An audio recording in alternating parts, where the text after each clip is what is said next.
Oh, it's crunch time now, people. It's crunch time. We are 17 days away from this election. It's time to start throwing haymakers. This election goes through Philly. Bad things happen in Philadelphia. If you want to win Pennsylvania, you better win Philly, and you better know the 3 words you never say in Philly. Never say. Is this legal?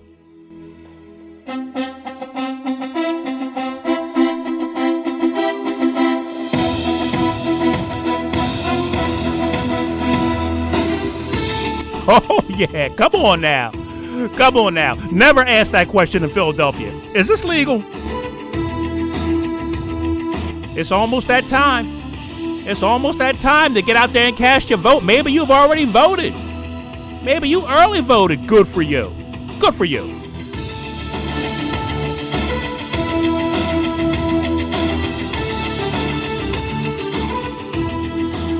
I like to go out and vote on election day. I like to get out there with the people, be amongst the people on election day casting my vote. But let me just say this.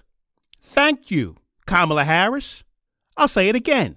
Thank you, Kamala Harris. Thank you for vindicating me, vindicating this podcast for the last 3 years and going on Fox News.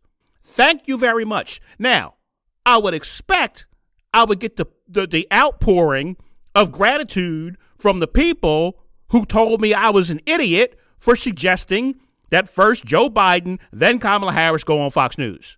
Why is it that people go, well, what do you got to say now?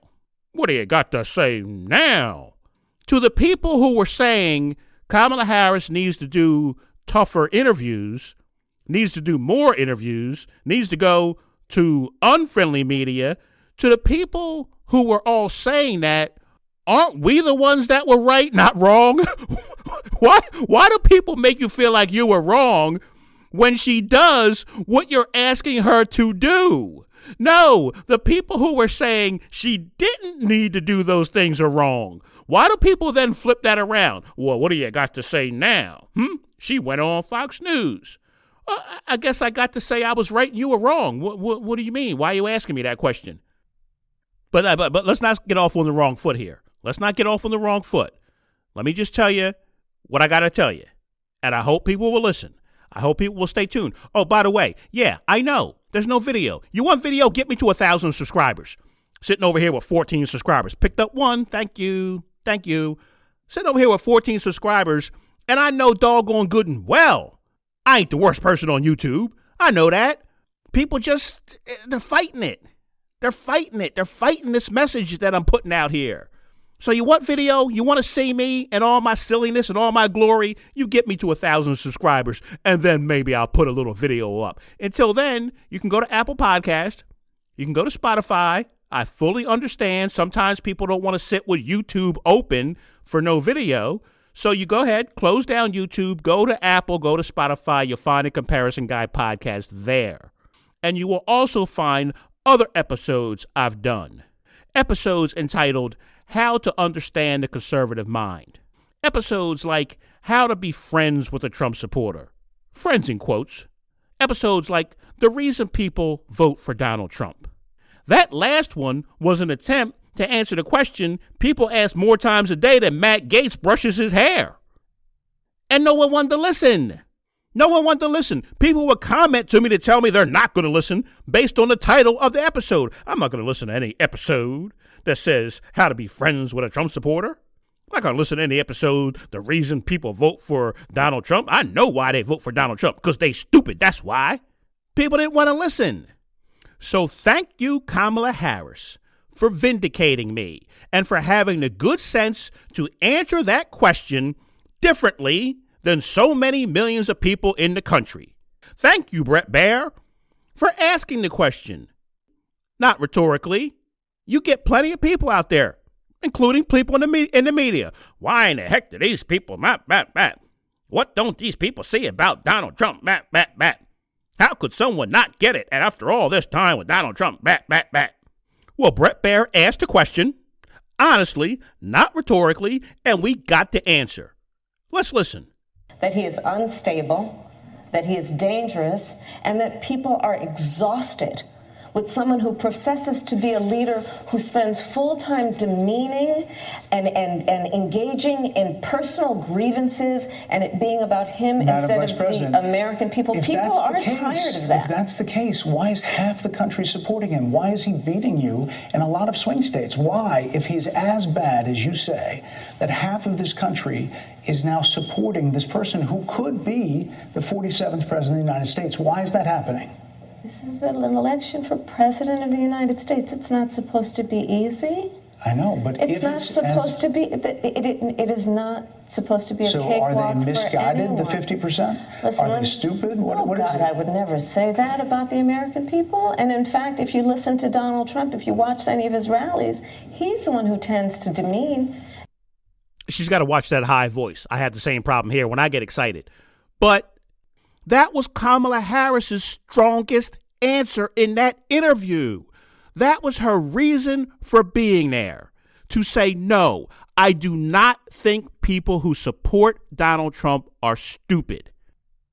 I think she meant it. I think she was sincere. I think she was caught in a sincere moment. She's not always sincere, but I think she was caught in a sincere moment. No, I don't think she understands. I don't think any of us, or I shouldn't say a lot of people understand why people support Donald Trump.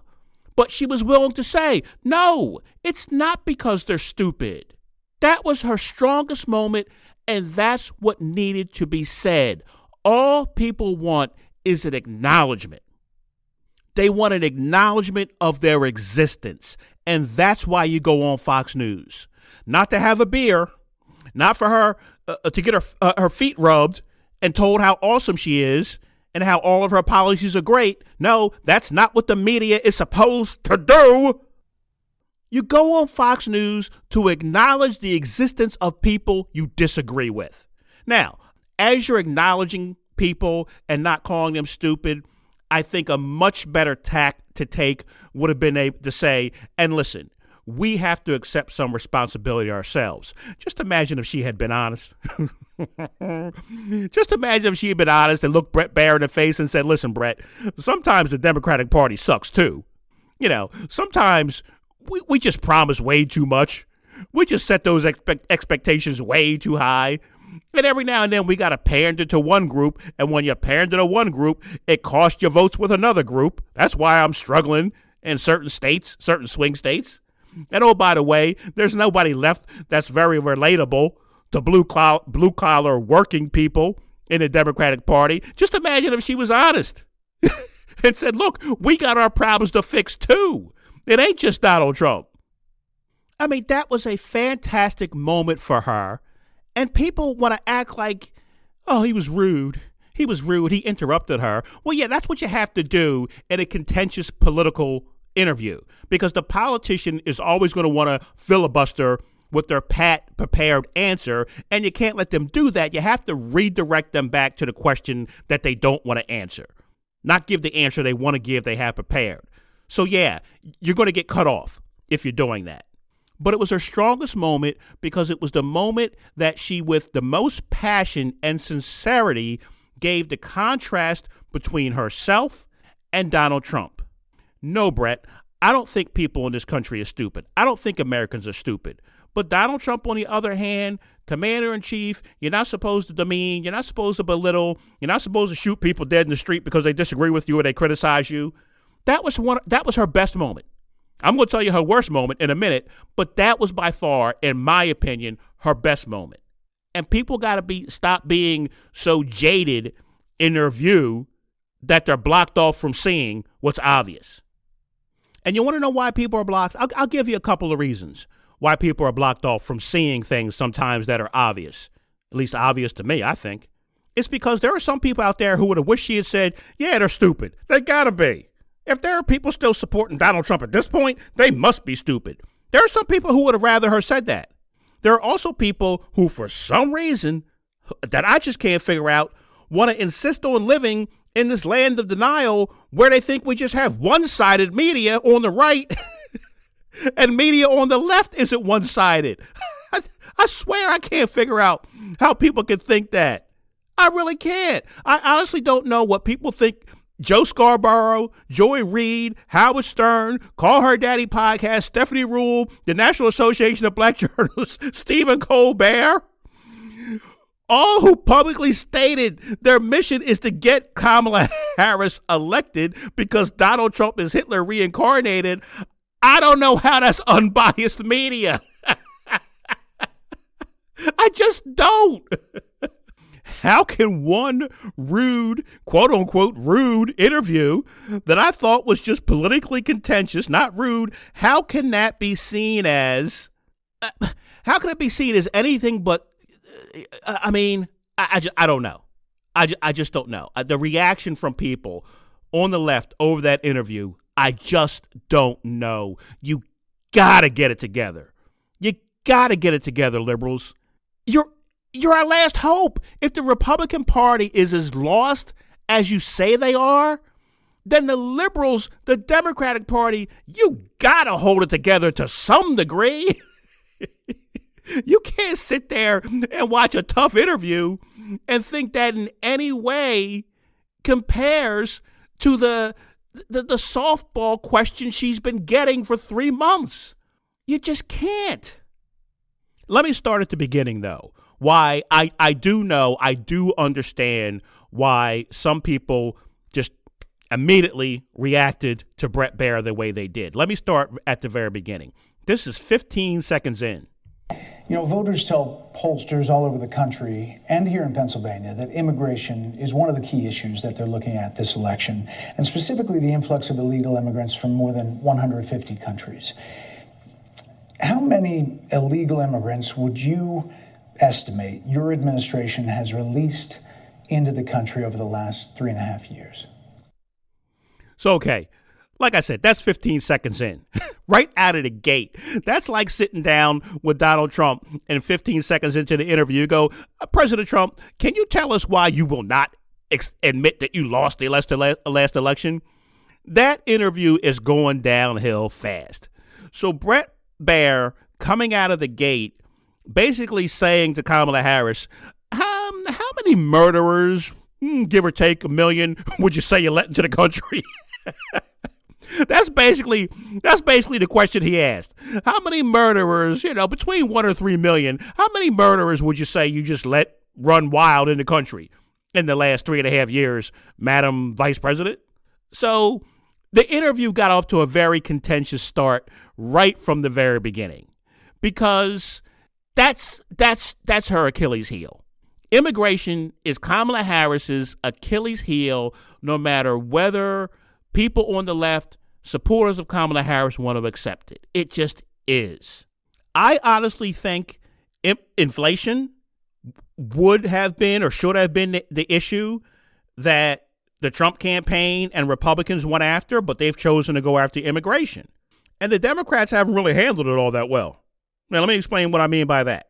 Kamala Harris is on record taking positions way too progressive. Way too progressive. That's what happens. She's running in a primary for president in 2019. She's going to take far left positions. She took positions on decriminalizing border crossings. She took positions on giving free health care to people in the country illegally, giving education, college tuition, free college education to people in the country illegally, driver's licenses for people in the country illegal, a pathway to citizenship for people in the country illegally. I mean, she took some hard left positions on immigration. Works in a primary, maybe, does not work in a general election. It just doesn't. Number two, horrible things have happened since Joe Biden and Kamala Harris have been in office. People have been murdered. They've been murdered by people who were set free because of some of the policies, or I should say, particularly the policy of releasing people into the country. People who were in custody under the Trump administration, under executive order, they undid the executive order, and the people were released into the country, and horrible things happened. So she's got to deal with that. She was put in charge of something. She was not the border czar. She was never made the border czar, but trying to fix that screw up, the messaging from the White House on exactly what her role was, you can't fix it. It's out there now. It's like trying to put toothpaste back in the tube. it's too late. They're going to keep calling her the border czar as long as she's around. And so she's got to deal with that. Number 4, the more compassionate you appear to be on the border, the more people are going to come to this country. It's as simple as that.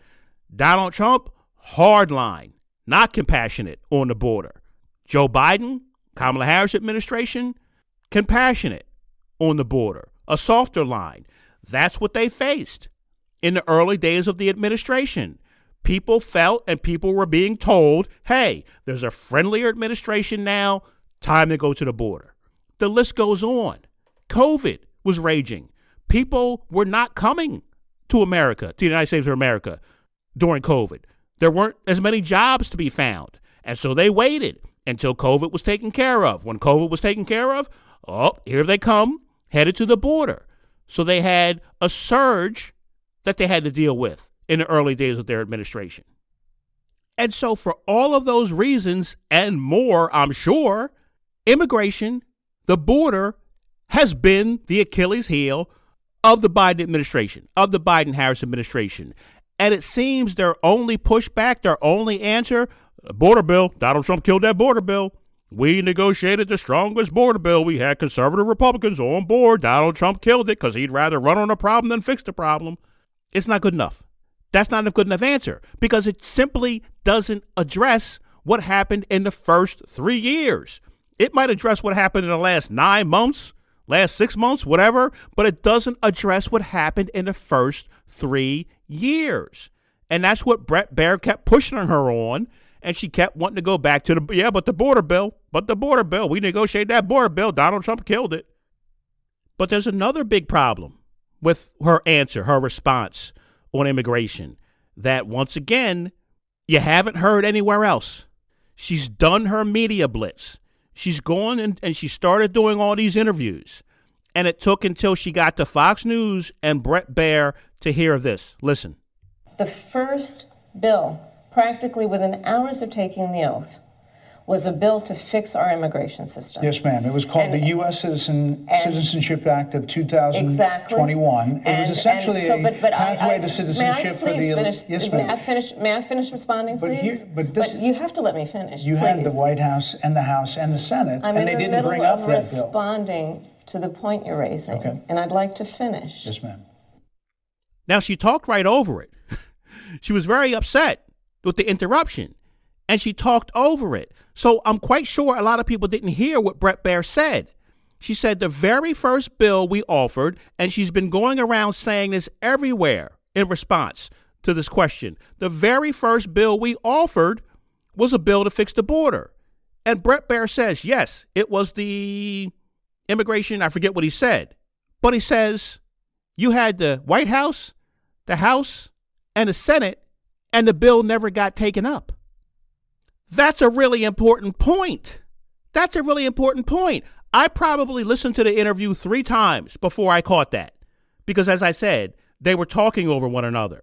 But when I caught it, you better believe I went and looked it up. H.R. 1177.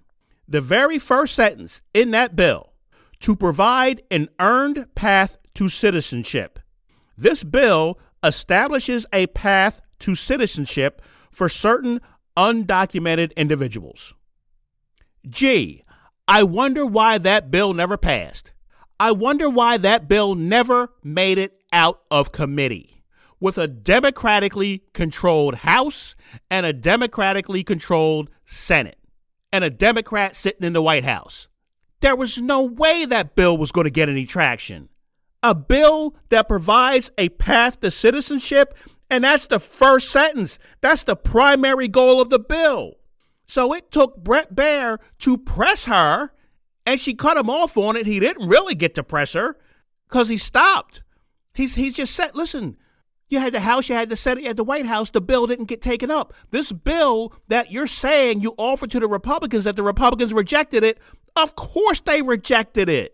That's like Donald Trump coming into office and saying the very first bill I offered the Democrats was that everybody gets an AR-15 bill, and they rejected it. I don't know why.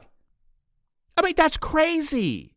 That's crazy to me that she's been able to go around and do interview after interview after interview, debate after debate after debate, and sit there and say, look, the very first bill we offered was this, to fix the immigration, without anyone stopping her and saying, yeah, but you were in control of government and it never even got out of committee. Why? Why, Madam Vice President? Why didn't Nancy Pelosi put the bill on the floor if it was such a good bill? Because she knew it was going nowhere. She didn't even want her own Democratic members to have to vote on a bill that gives a pathway to citizenship to undocumented immigrants. That's why that bill never made it out of committee. The Democrats didn't even want to be put in a position to vote for that. I mean, come on, guys. We got to do better. We got to expect better from people. She's been getting away with that answer for 3 months. I'm sick of this, man. I'm sick of it. It's hurting our country. It's hurting our country, this nonsense. I constantly hear Democrats speak truth to power, speak truth to power, hold those in power accountable. You got Kamala Harris going around for 3 months saying we put a bill up the first day we were in office, and nobody even bothers to question her and say, well, yeah, but the Democrats didn't even want to be held to that bill. They didn't even want to sign on to a bill that allows for a pathway to citizenship for undocumented immigrants. We got to demand better. If Kamala Harris wants to be or does get elected president, I want her to be a great president. And in order for that to happen, we got to demand better of her. Oh, I don't know what podcast you think you're listening to. I'm going to tell you. I ain't just going to say it without telling you. First of all, she's done this. She points out, look, Donald Trump, the Republicans, they have no serious desire of fixing this problem at the southern border. None. If they did, it would have been fixed a long time ago. They have no desire because they run on it in every single election. There are members of Congress who have stayed in Congress for years running on nothing but that border. They don't want to fix it because it would give them one less thing to run on. That's number one. And she makes that point just fine. But now I need some ideas. I need some ideas out of her. Just blaming the Republicans isn't enough. I need to know, what are you going to do? I don't want to hear, I need Congress. Well, you can't just sit and let the problem grow out of control because you're not getting any help from Congress. What are you going to do? You got to do something. And you can point out that, yes, there are some things that are beyond our control that we have to deal with that lead to mass migration. Things like severe weather, droughts, civil unrest, like in Haiti, where rogue gangs are roaming the streets, murdering scores of people. There's famine. All these things drive people to desperation and drive them to the border. And so we have to be prepared for that. We have to address that. We have to anticipate those things. And if I were her, I would say I will use the executive actions that I have as president to at times temporarily shut down the border when we have surges like we've seen in the past because of some of these things outside of our control. I will also work with community groups from these different countries to establish lines of communication to allow us to better manage the flow to the border. What do I mean by that? There's got to be some Guatemalan association of Guatemalans, and everybody here knows somebody there. You get what I'm saying? Everybody here knows someone there. So you have to communicate directly. You bring those groups in, the community activist groups, you bring them in and you talk to the people, send them back to the neighborhoods and say, listen, here's what's going on right now with the administration. Get on the horn, tell the folks back home, not now. This is not a good time. 3 months from now, but not now. The better communication will help to manage the flow, hopefully manage the flow better so that the Border Patrol, the judges, the courts, everything doesn't get overwhelmed because everyone comes at the same time. That's the problem. Where everyone starts out at the same time and then we get overwhelmed. We got to have some lines of communication to moderate the flow of people coming to the border as opposed to just sitting back and waiting for the people to show up and then dealing with it. I think I'm doing a bad job of explaining this, but I still think you get it. In other words, I'm saying we can't allow the cartels and the coyotes to dictate when the people come to the border. That's the point I'm trying to make. We got to have a hand in dictating when the people come to the border. Not the coyotes, not the cartels who are going to lie to people and say, hey, it's easy to get in right now. Give us your $5,000, we'll get you in. We can't have that. We got to stop that. Okay, I got to move on. I told you her best answer when she said she'd never call people stupid. Now here comes her worst answer, in my opinion. Listen to this. The strength of leadership is based on who you lift up. The strength of an American president, which is one who understands that the vast majority of us have more in common than what separates us. Madam Vice President, more than 70% of people that is about turning the page on rhetoric that people are frankly exhausted of, Brett. More than 70% of people tell the country is on the wrong track. They say the country is on the wrong track. If it's on the wrong track, that track follows 3.5 years of you being vice president and President Biden being president. That is what they're saying, 79% of them. Why are they saying that? If you're turning the page, you've been in office for 3.5 years. And Donald Trump has been running for office. But you've been the person holding the office. Come on. Madam You Vice and I President. both know what I'm talking about. You and I both know what I'm talking about. I actually don't. What are you talking about? What I'm talking about is that over the last decade, people have become, but listen, over the last decade, it is clear to me and certainly. Okay. So I know a lot of people are beating her up over the couple of clips that Brett Baier played when she was asked how she would be different than Biden, and she didn't really give an answer. People are beating her up on that. Whatever.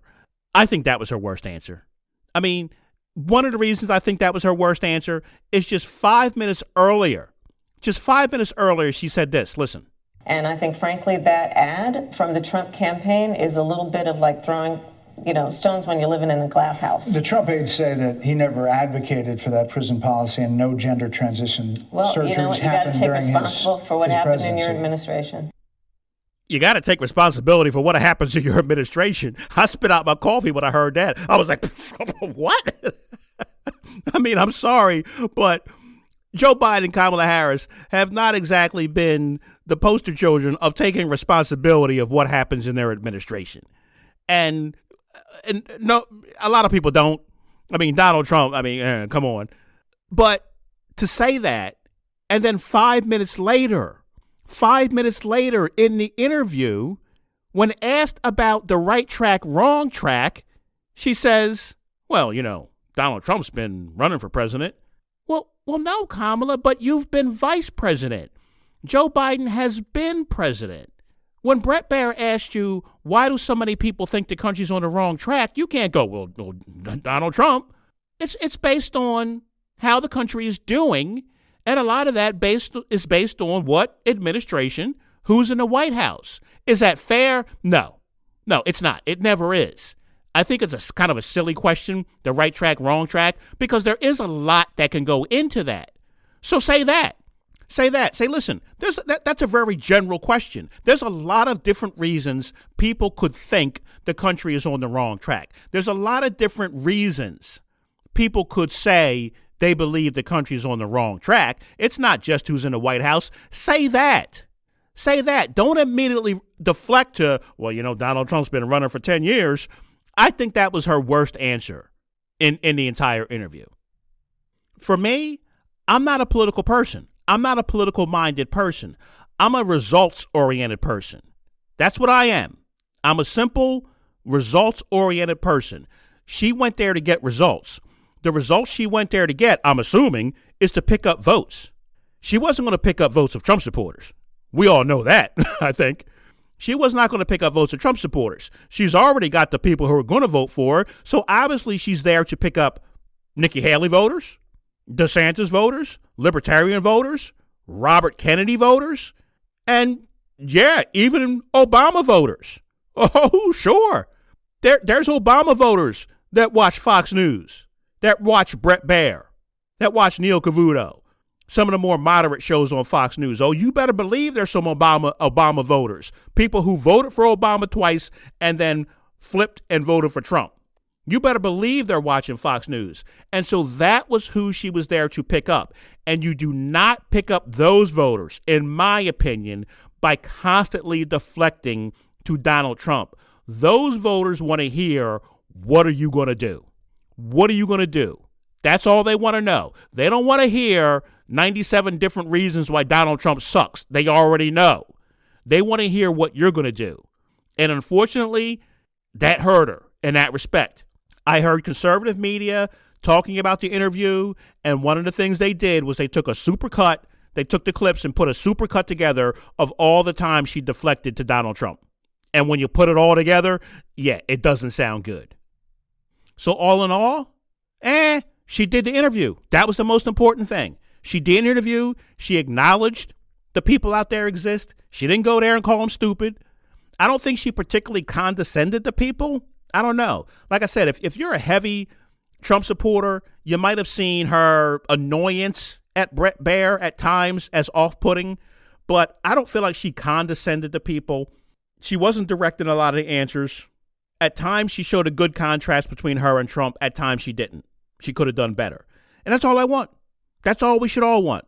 You trying to tell me there's no room for Kamala to get better? You're trying to tell me doing interviews like that won't make her better, won't sharpen her to be president of the United States? You trying to tell me she's got it all figured out? She doesn't need to be sharpened on answers, on policy? Come on. If we're okay with her not going and doing tough interviews like that and getting through and getting elected, only going to friendly networks and friendly interviews and not being pressed on anything and not being made uncomfortable and maybe at times not being treated as nicely as you would like her to be seen treated, if we're okay with that, accepting that, well, we might as well just elect Donald Trump. If that's the case, we might as well lower the standard down and elect Donald Trump. So all I want is for her to come out of an interview and go, I got to get better. I got to get better. And then do it. Get better.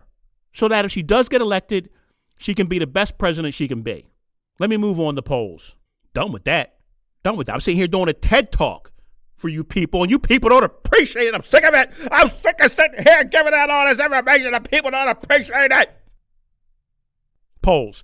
I like to go to 538. That's just me. If somebody knows somebody better, but I like 538 because they take an average. They take an average of a bunch of polls.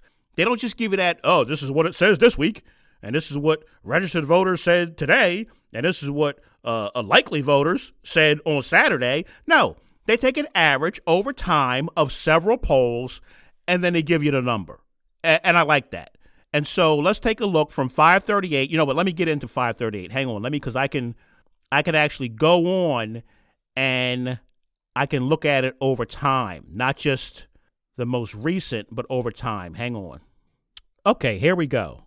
Arizona, we got Trump +2. Over time, let me see here. Trump, even. Trump. Kamala Harris was up a point end of August. That's around the time that Kennedy got out. So Trump +2 doesn't seem like a whole lot of shaking up in Arizona, but he's +2. Obviously, that's within the margin of error. Let's go down. Florida was interesting for a minute there. Florida still kind of interesting. Trump +5.3 in Florida. Georgia, we got Trump +2 in Georgia right now. These are all October 18th, October 19th, so within a day or two. We got Trump +2. Over time, Trump,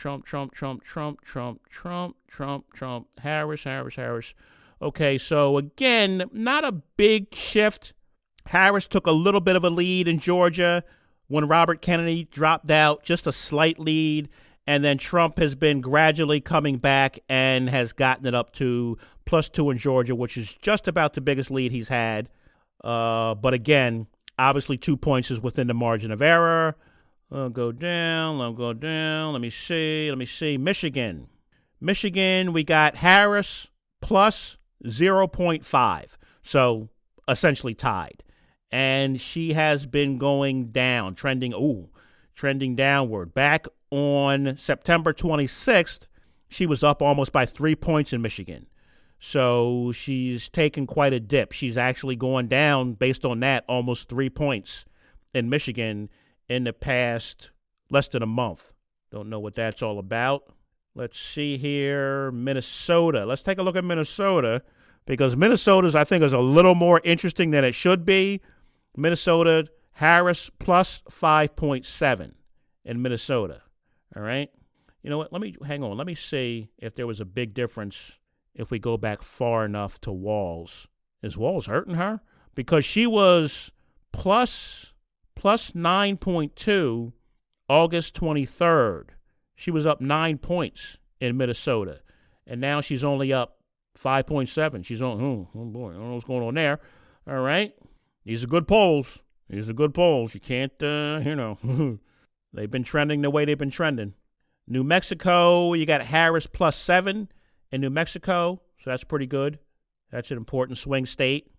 New Jersey, no. Trump is not going to win New Jersey. I know for a minute there, they were talking about maybe Trump's going to win New Jersey. He's not. North Carolina, Trump plus about 1. Trump 0.9, up 0.9. So, again, pretty much tied, and that's been nip and tuck the whole way. Not a big change there. Ohio, Trump's all over Ohio. He's going to win Ohio. Pennsylvania, you got Pennsylvania tied. Harris up 0.1. So, it's tied in Pennsylvania. Puerto Rico, Rhode Island, South Dakota, Wisconsin, you got, again, tied. Harris plus 0.1. Statistically tied. Virginia tends to be a swing state sometimes. You got a Harris up plus 7, 7.2. So looking pretty good in Virginia. So those are the polls. What does it mean? Absolutely nothing. Absolutely nothing. We are where we were. We are where we knew we were going to be in a razor sharp, close election. That's where we were with Biden. That's where we are with Kamala. It is a razor close election. You hear people out there talking about the national polls. The national polls mean nothing. They mean nothing. This is not a national race. Kamala Harris is going to win the popular vote. It means nothing. And so we can look at those polls and we can say, oh, Trump is coming back now. When the switch was made from Biden to Harris, she had a surge in the polls, and she did. And now gradually she's coming down, and Trump is coming back a little bit. Whether or not some of those Robert Kennedy voters who were thinking they were going to go Kamala are now saying, nah, I think I'll go Trump. I don't know. But we are where we've been this whole time. So time for suggestions, ideas. Got to do it. I waited too long to get to this. I hope you hang in here for me. I can't just sit here and talk and not answer the question, well, what do I think? What do I think should be done differently? What would I do? As I said, I'm not a political guy. I'm not a political-minded guy. I'm a results-oriented guy. I look at results, and I go, man, Kamala Harris is running against President Pennywise, and she's tied. She's tied a couple weeks out. That's bad results. You've been spending millions upon tens of millions of dollars running a campaign against a guy. Not in the last 3 months. Biden was running a campaign too, and you're statistically tied with this guy. That's bad results. So Democrats have got to pull themselves together. They got to pull it together, and they got to realize an ounce of humility would go a long way at this point. Just an ounce of humility. Sometimes people can be just a little too smart for their own good. And I think that's the problem a little bit with the Democratic Party right now. They're just a little too smart for their own good. Let me give you a perfect example of what I mean by that. Listen. But do you know, for the last 2 weeks, I've been going on and on. Like, I can't figure out where informed undecided voters are. I'm like, who's the person who has a list on their refrigerator of like, well, she said this and I'm like, who is this person? And then I opened the New York Times 3 days ago and it's you. I appreciate it, but it's actually millions of Americans who Kamala has to persuade if she wants to win, including votes like mine. You might not like the fact that I'm not in the car, but if you want to get me... So once again, that's Stephanie Rule, who has a show on MSNBC with a columnist from the New York Times, I forget his name, on Bill Maher's show. Now understand, the guy from the New York Times sat there on that show and said probably 3 or 4 times, I'm not going to vote for Donald Trump. No one should vote for Donald Trump. But I just wish Kamala Harris would do a little more to convince me to vote for her. And so, as if the guy was talking to nobody, they still, towards the end of the interview, or of the end of their segment, acted as if he was an undecided voter. I don't know that I call that an undecided voter. I call that a frustrated voter. And you heard the gentleman say, as they're laughing at him, cracking jokes about him, basically making him out to be an idiot, the town fool, he says, hey, look, you may not be happy with me, but I represent millions of people in this country just like me that Kamala Harris has to convince if she wants to be president. And it just goes in one ear and out the other with both Stephanie Rule and, surprisingly enough, Bill Maher too. In one ear and out the other. You may not like the way I feel about Kamala Harris, even though I'm telling you I'm not voting for Trump. You may not like the way I feel. You may not like the fact that I'm demanding more from her, better answers, more interviews. But I'm the guy that you have to convince to vote for her, along with millions of others like me, if you want her to win. And what do they do? You're an idiot. You're an idiot. I promise you, I don't know much, but I know calling someone an idiot is not the best way to get them to do what you want them to do. That I can tell you. Here's what happens when you do that. Listen to this. I've been using this guy a lot for one simple reason. I don't want to be accused of bias, okay? So I've been taking a lot of these clips about polls and the condition of the Kamala campaign from left-wing media, so nobody can accuse me of giving my audience a biased perspective. I want you to listen to this about the black vote. I don't know how many times I got to tell you this. If we wake up on November 6th, right, and we won this thing, I guarantee you these 2 things will do it. If we win this thing and we execute, it'll be 2 things that did it. It'll be Pennsylvania and it'll be the minority vote. I'm 100% sure. 100%. If we win and execute, that'll be what puts us over the top, okay? The base plus that. Pennsylvania and the black vote. Listen to Harry Enton in case you think I'm crazy. And sometimes there's a trend line that I never noticed before and make me go, whoa. This is one of them, all right? This is the Democratic margin among black men under the age of 45 in presidential elections. You go back to November of 2012, what do you see? You see Obama by 81. Clinton only won him by 63. Then we're all the way down to Biden last time around by 53. A tremendous drop already. And then you take a look at the average of the most recent polls, and Kamala Harris is up by only 41 points. That is about half the margin that Obama won them by back in November of 2012. What the heck is whoa? A couple of episodes ago, I asked you, did you ever in your wildest imagination think you'd hear a Democratic candidate for president bragging about endorsements from Goldman Sachs, Moody's, Wall Street Journal? Now I could ask you, would you ever in your wildest dreams think you would hear a diehard MAGA Trump surrogate saying the black and Hispanic vote might just put us over the top? Did you ever think you would hear something like that? And he's absolutely right. You just heard it. You just heard it from CNN. You just heard it from a guy who's a pollster who sits there and he gives you the numbers. He gives you the numbers. And you can't say, well, you know, sometimes I agree with these polls. I agree with them when they told me Kamala was surging. When she was surging back in August and September, I agreed with them then, but I don't agree with them so much now. They're the same polls. They're the same exact polls. He's the same guy that came on and told you how well Kamala was doing back in August. Same guy. And he's telling you, half among black men, Hispanic men, between Obama and Kamala Harris. Now, you spin that politically however you want. I'm results-oriented. That's a bad result. If you support Democrats, if you support Kamala Harris, losing half of the support of black and Hispanic men? That can't be good. And so what's the response from the left for this? They got to have a response. They had to have heard this. They had to have known what's going on. So what's the response? Have you noticed how sharply the polls have shifted in Trump's favor over the last couple weeks?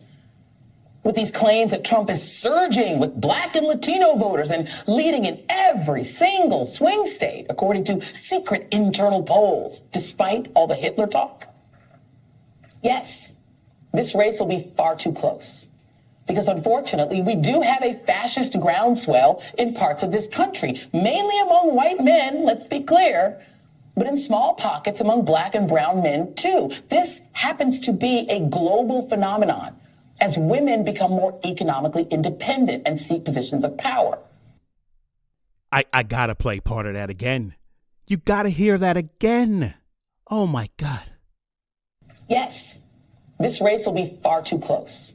Because unfortunately, we do have a fascist groundswell in parts of this country, mainly among white men, let's be clear, but in small pockets among black and brown men, too. This happens to be a global phenomenon as women become more economically independent and seek positions of power.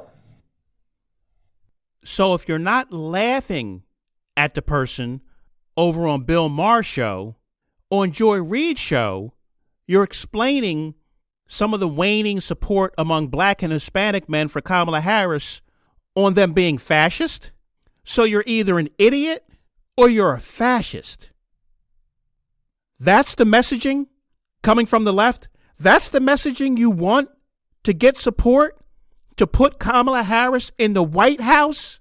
That's how Joy Reid explains why some black men who supported Barack Obama or even supported Bill Clinton or Joe Biden in higher numbers than they're supporting Kamala Harris, her rationale is, well, you know, they can be fascist too, especially when these doggone women want to kick off the slippers and get out of the kitchen.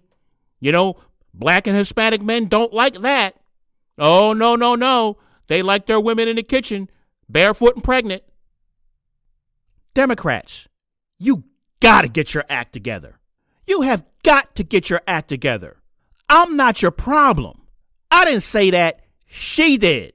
Someone like me who doesn't exactly think Kamala Harris is the savior of democracy. No. She wouldn't be my first choice. No. But then she wasn't a lot of people's first choice. When we started talking about replacing Joe Biden, there are people going, well, how about Shapiro? Well, how about Mayor Pete? How about J.B. Pritzker? How about Gavin Newsom? How about Whitmer? She wasn't a lot of people's first choice. I don't know who you think you're playing with here. When that debate ended and they started picking up the phone, putting out names of who could replace Joe Biden, they went through every doggone name in a phone book before they got down to Kamala Harris. So no, she's not my first choice. And that's okay. That doesn't make me the enemy of Kamala Harris. I'm not your problem. Joe Manchin is not your problem. He wasn't your problem. He voted for the Inflation Reduction Act. He voted for the CHIPS Act. He voted for the infrastructure bill. Unlike Alexandria Morticia Adams from the Adams family Ocasio-Cortez, she didn't vote for the infrastructure bill. The squad didn't vote for the infrastructure bill. Manchin voted for the border bill. Bernie Sanders didn't vote for the border bill.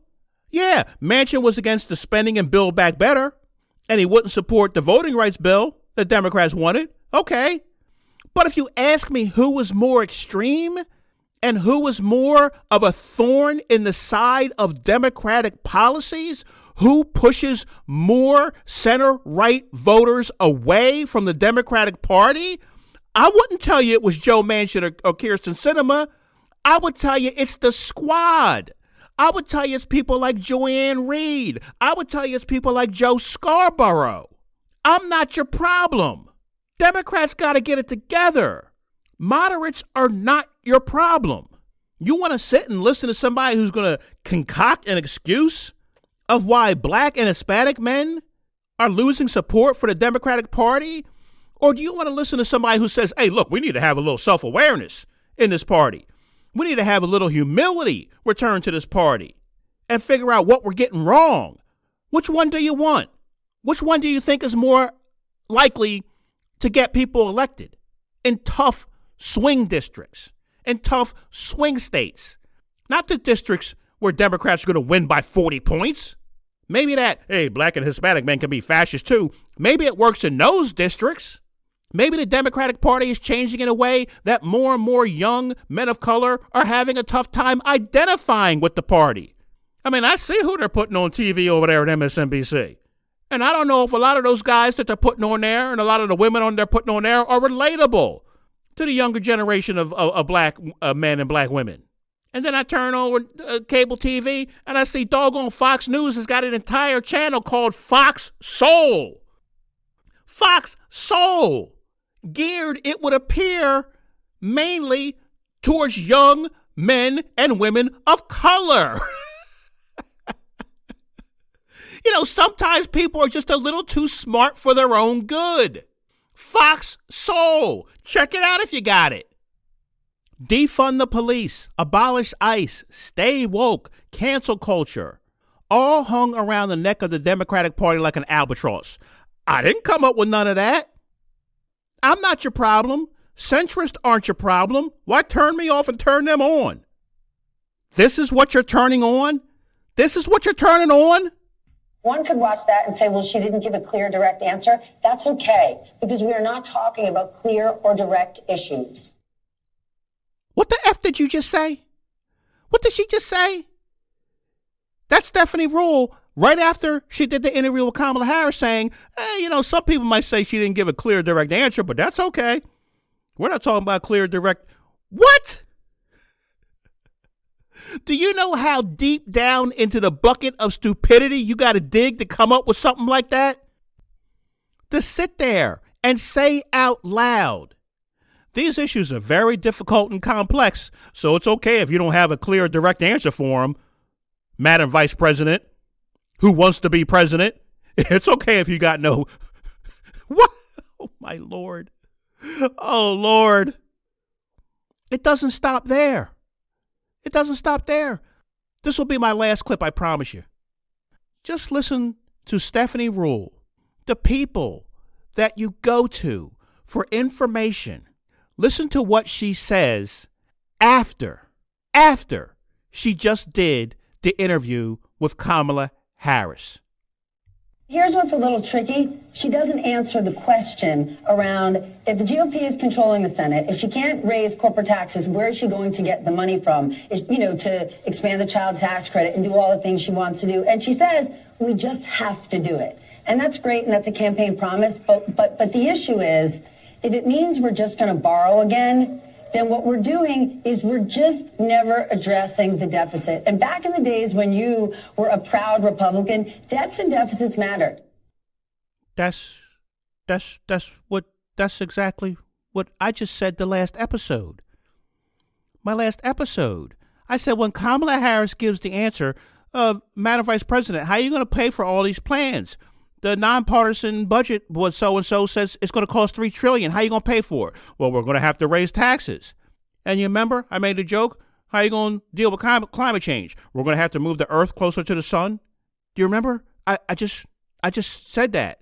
The difference is when I said it, I was sitting in this closet talking to the three people out there who are listening right now. Stephanie Rule was just sitting across from Kamala Harris.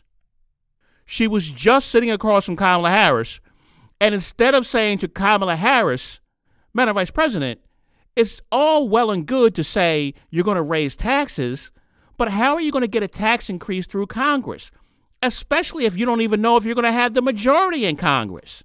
She didn't say that to Kamala Harris. She said it to Nicole Wallace after they're talking about how great that interview went. I'm not your problem. That's your problem, Democrats. That's your problem. How is that even possible? How is she sitting on Nicole Wallace's show after she just did an interview going, well, here's the problem with her answer to my question. She didn't answer my question. I'm just trying to be honest with you. I'm just trying to give you honesty. And I have to ask. I know it's, as I told you last episode, you recognize honesty because it's the thing you don't want to hear. That's how you know honesty. It's the thing you don't want to hear. But I have to say, if Democrats don't want to listen to reason and honest discussion, why in the name of grits and gravy would you expect Trump supporters to do it? Why? You can't really criticize them, Trump supporters, for not listening to reason and honesty if non-Trump supporters are not going to do it. Honesty will clear your mind. It'll help you think better and understand. Understand the phrase, no one is above the law. No one is above the law. That's not effective. It's not effective. First of all, because a lot of people think that the charges against Trump are just, it's political. It's all political. He thinks it, they think it. So the no one is above the law is not effective because of that, but it's also not effective because plenty of people are above the law. Let's be honest. Let's just be honest. People with money, people with influence, people with power, they get away with plenty. No. So it's not, to me, maybe instead of no one is above the law, no one is above ethics. No one is above ethical behavior. Donald Trump and his supporters and his surrogates can complain all they want about a weaponized Justice Department, but they can't argue what we all know is unethical behavior. Something doesn't have to be illegal to be wrong. You don't have to drag somebody to court to convince me that something they did was wrong. It's not illegal to take all the Hershey bars someone leaves on their porch on Halloween, but there's an expectation you'll be ethical and just take one. It's not illegal to shovel your own driveway and sidewalk and not the driveway of your 85-year-old neighbor, but there's an expectation you would be a good person and do it. It's not illegal to do a podcast, but ethically, there's an expectation you tell the truth as best you can. And that truth, that honesty that I feel like I can tell you is the reason that Kamala Harris is tied with someone who is about as ethical as a fart is fragrant, is because Democrats lack humility and self-criticism. That's the show. Thanks for listening. I do hope people understand I'm just trying to be helpful. So I hope you'll share. I hope you'll rate. I hope you'll subscribe. Preacher man, don't tell me heaven is on the earth. I know you don't know what life is really worth. Is that all? Apple Podcasts, Spotify, YouTube. Get me up there. Come on, get me some subscribers. I'll put up video. I will. I promise I will.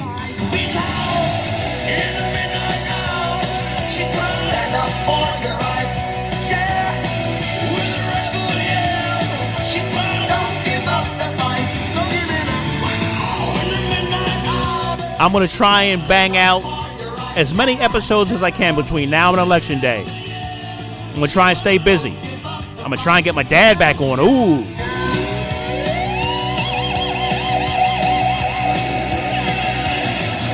Most people think great God will come from the sky, take away everything and make everybody feel high.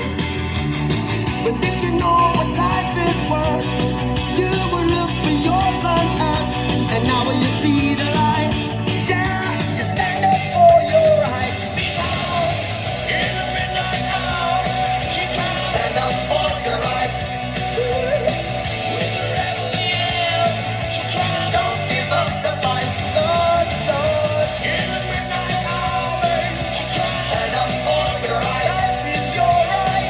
With the rebel yell, don't give up the fight.